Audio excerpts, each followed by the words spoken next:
GitHub Copilot knows that OIDC is the right way to authenticate between GitHub Actions and Azure. But it will not tell you that unless you already know to ask. If you don't know to ask, it will hand you something that works, but really shouldn't work in 2026. So here I am, asking Copilot to create a workflow to deploy my app to Azure. Simple question, right? And it gives me something that looks pretty reasonable at first glance. But look at this. It is using publish profile.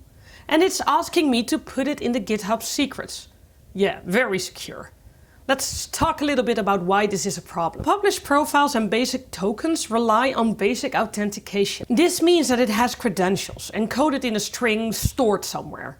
And those are used to prove who you are. These come with all kinds of problems. Like there's no automatic rotation. You cannot apply conditional access to it. You cannot see where the traffic is coming from. It's called basic and it is basic. And most important, it's deprecated. Since 2022.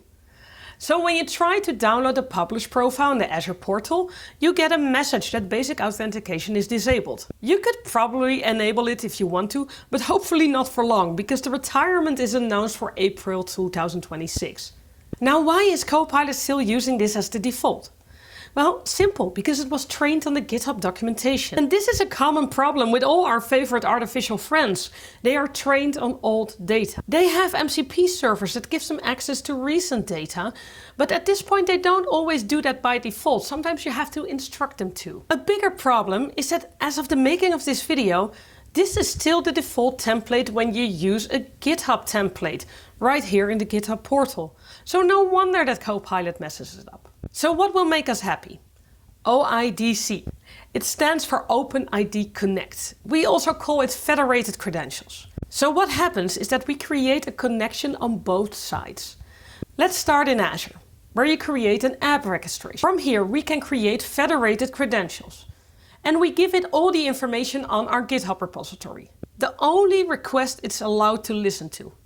Requests coming from a different branch? Nope, not gonna work. So back to GitHub, where we add the tenant ID, the subscription ID and the client ID to the GitHub secrets. You see there's no password or secret string or anything that could leak anywhere. Because GitHub knows that it will only work with the app registration we just created. When the workflow runs, GitHub issues a short-lived identity token. Azure validates it and access is granted. Nothing is stored, nothing can leak, and you get a full audit trail with OIDC claims. Back to Copilot, let's see what happens when we ask it to fix it. Give it clear instructions. And what do you know? Copilot knows exactly what to do. And now I have the correct workflow. It even included the required permissions right here, which I always forget when I do this myself. So Copilot knew. It had the right answer the whole time. It just defaulted to the most common pattern in its trained data and in the documentation. Now this is not an attempt to bash GitHub Copilot. There are far more efficient ways to do that. It's more about showing where you as the pilot come in.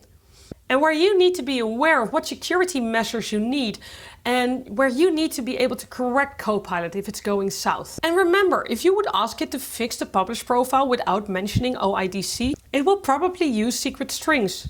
You have to know what to ask for. Here we are.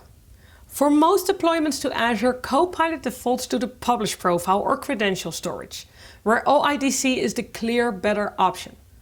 Ask Copilot why it isn't using OIDC and you'll get the right answer in seconds. The bigger lesson here is that Copilot reflects the documentation if it forgets that it has access to MCP servers.